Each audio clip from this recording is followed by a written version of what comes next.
But this is for sure that Sheikh Hasina is coming. And the government is very nervous. এবং শেখ হাসিনা এমনও হতে পারে যে ডিসেম্বরের আগে চলে আসবে। এই জন্য আমি বলি government must speak to India. আবার আমেরিকাও দিকে নারাজ আছে, উনি যে চায়না গেলেন, এবং চায়না আবার বলে দিয়েছে যে মায়ানমার থেকে তো আমি রাস্তা করবোই, তুমি ওইটা করবো, তুমি আসো বা না আসো। তো এইসব জিনিসগুলি খুব টেন্স পজিশন না। আপনি চুক্তি করে বসে আছেন, আর চুক্তিটা ওনও করেছেন আপনি। এখন আপনি এক মুহূর্তের জন্য বলেন নাই যে এই চুক্তিতে তো আমরা বলি নাই। ইউ হ্যাভ সেড, জামাতের সেড যে আমরা জানতাম। খলিল তো বলে দিয়েছে ওপেনলি, সবাইকে বলে জানিয়ে করা হয়েছে। মিউজিক তো ফেস করতে হবে, but Sheikh Hasina is out of this music, but she is coming to Bangladesh. কালকে ফ্রাইডে আমি একটা কার্ড পেয়েছি, একটা সেমিনার অনলাইন তাও দিচ্ছে হিজবুল তাহরির। আচ্ছা, হিজবুল তাহরির ওদের লোক এসে দিতে চেয়েছিল কার্ডটা, তখন আমি বললাম যে আইসো না। তারা বলে নাই যে তারা হিজবুল তাহরির, কিন্তু কার্ড যখন আমার বাসায় দিয়ে আমাকে বললো, তো আমি বাসায় গেটে দিয়ে যাও। তো গেটে দিয়ে গেছিল, কার্ড যখন পেলাম ওর মধ্যেই লেখা আছে হিজবুল তাহরির। আপনিও পাঠ করতে যাচ্ছেন, আপনাকে পাঠ করা করতে চাইছে অনেকে। আমি তো আর যাবো না, বা আমি পার্টিসিপেটও করবো না। So but the card is there, I have got the card.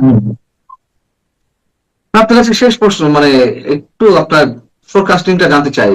যে খেলাগুলো চলছে তাতে কি মনে হয় যে বর্তমান সরকার বা আমাদের বর্তমান প্রধানমন্ত্রীও অনেক ধরনের বিপদের মধ্যে পড়তে পারেন, বা তিনি ষড়যন্ত্রের শিকার হতে পারেন যা কিছু চলছে? হ্যাঁ, অফকোর্স ওনাকে খুব সতর্ক থাকতে হবে। He will have to use his intelligence to understand যে আমাকে কে আন্ডারমাইন করছে, কে আন্ডারমাইন করছে না।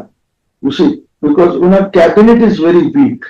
ওনার সবকিছু, ওনার parliament is weak, cabinet is weak, কোনো ডেপথ নাই, কোনো কিছু নাই।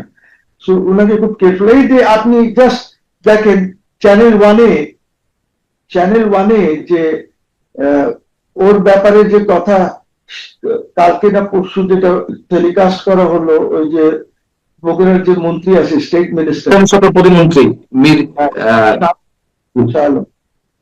এই যে করা হলো, এটা কে বললো করতে? বিকজ এখানে আপনি জানেন এই চ্যানেলটা কার, এই চ্যানেলে কে পার্টনার ছিল।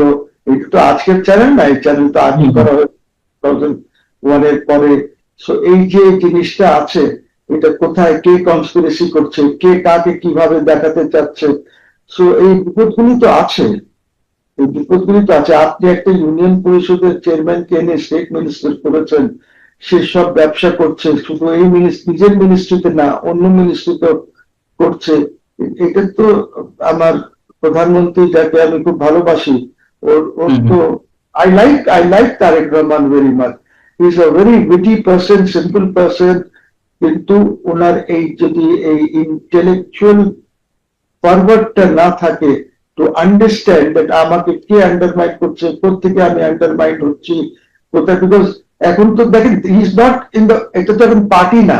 এইখানে আপনার 6-7 হাজার ব্যুরোক্র্যাটস আছে, এখানে 11-12 হাজার আপনার গভর্নমেন্ট যারা চাকরি করে ওরা আছে বিভিন্ন লেভেলে। এখানে আপনার সিকিউরিটি ফোর্সেস আছে, আপনার এইখানে পুলিশ আছে। সো এই police, security forces, intelligence agencies আপনাকে কি ফিড করছে, কোথায় কি চলছে, কার খপ্পরে পড়ে যাবেন। সো আপনাকে খুব কেয়ারফুল থাকতে হবে। The prime minister must be very careful, because ওনাকে কি ব্রিফিংস দিচ্ছে, আসলে গ্রাউন্ড সিকিউরিটি কি আমরা তো জানি না। So but this is for sure that Sheikh Hasina is coming, and the government is very nervous. এবং শেখ হাসিনা এমনও হতে পারে যে ডিসেম্বরের আগে চলে আসবে। এই জন্য আমি বলি government must speak to India. আবার আমেরিকাও দিকে নারাজ আছে, উনি যে চায়না গেলেন, এবং চায়না আবার বলে দিয়েছে যে মায়ানমার থেকে তো আমি রাস্তা করবোই, তুমি ওইটা করবো, তুমি আসো বা না আসো। বুঝি, তো এইসব জিনিসগুলি খুব টেন্স পজিশন না।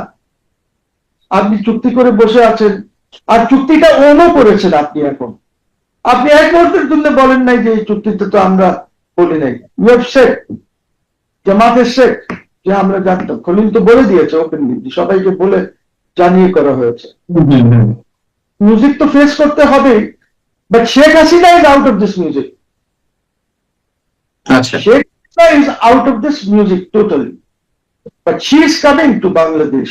কিভাবে আসবেন, কি করবেন, গভর্নমেন্ট যদি ঠিক না করে তাহলে এই দেশে উনি যে ফিরবেন, উনার কি ইন্ডিয়ান আর্মির কি কমান্ডো ফোর্স সাথে আসবে, না আগে প্যারাট্রুপার্সরা আইসা ঠিকঠাক করবে, সিকিউরিটি প্রোভাইড করবে, রাস্তা ক্লিয়ার করবে, আমরা কি জানি? যদি গভর্নমেন্ট কথা বলে আসে ওদের সাথে, সব ঠিক করে আসে, যেরকম পাঠানের সময় তো আপনি ইন্ডিয়ার সাথে গিয়ে কথা বললেন, পাঠানের সময় you called the chief of the army, you called global. এখন আসার সময় যান, কথা বলেন, সব ঠিকঠাক করেন, ঠিকঠাক করে সম্মানের সাথে নিয়ে আসেন। কেস বেস পরে দেখা যাবে, কিসের কেস, কেস থাকে কিনা এটা পরে দেখা যাবে। আপনি এই প্রসঙ্গে কথা বলছেন, সেই জায়গা থেকে একটা সম্পূর্ণ প্রশ্ন করতে চাই। ট্রাইব্যুনালে সম্ভবত তিনি পালিয়ে গেছেন, এরকম একটি বিষয় দিয়ে মানে আরেকটি মামলা হচ্ছে। তো পালিয়ে গেছেন, যদি তাকে মামলা আসামি করা হয়, তাকে পালাতে যারা সাহায্য করলো, বিমান বাহিনীর মানে সেনাবাহিনী হেলিকপ্টারে তিনি তেজগাঁও বিমানবন্দরে গেলেন, ওখান থেকে আরেকটি বিমানে গেলেন, তাহলে এটা তো ওপেন যে কারা সহযোগিতা করেছে, তাহলে কি তাদের বিরুদ্ধে মামলা করতে হবে না? অফকোর্স করতে হবে, তারাই তো সাহায্য করেছে, তারাই তো এবেট করেছে, তো করতে তো হবেই ওদের বিরুদ্ধে। এই যে বেফাস কথা বলা, এই যে না বুঝে কথা বলা, আবার আরেকটা আছে যে ইমিগ্রেশন এর বিষয়ে মামলা করা হবে, যদি ইমিগ্রেশন হয়ে যান নাই, উনি কেমনে চলে গেলেন, এইটাও আসতেছে। তো এইসব যদি করে তাহলে মিউজিকটা কে ফেস করবে? আমার বেচারা তারেক রহমানকে ফেস করতে হবে মিউজিকটা। আপনারা তো মুখে যা আসছে বলে যাচ্ছেন, যা ইচ্ছা তাই করে যাচ্ছেন, কিন্তু প্রাইম মিনিস্টার তো এগুলি কিছু করছে না, প্রাইম মিনিস্টারকে জিজ্ঞেস করেও করছেন না, নিজেরাই করছেন। কিন্তু যখন প্রবলেম হবে, ফেস করতে হবে মাই প্রাইম মিনিস্টার উইল প্রফেসর, যাকে আমি খুব লাইক করি, I respect him, I have great regard for him, but ওই বেচারাকে ফেস করতে হবে। তো আপনারা দয়া করে এমন কিছু করেন না যে ঝুঁকিটা ওদিকে যায়। আপনারা যদি ঝুঁকি নিতে চান নেন, আপনারা শেখ হাসিনাকে আনবেন, উনি যখন ট্রাইব্যুনালে ঢুকবে তখন উনি তো আর একা ঢুকবে না, কমপক্ষে 5,000 10,000 লোক সাথে থাকবেন।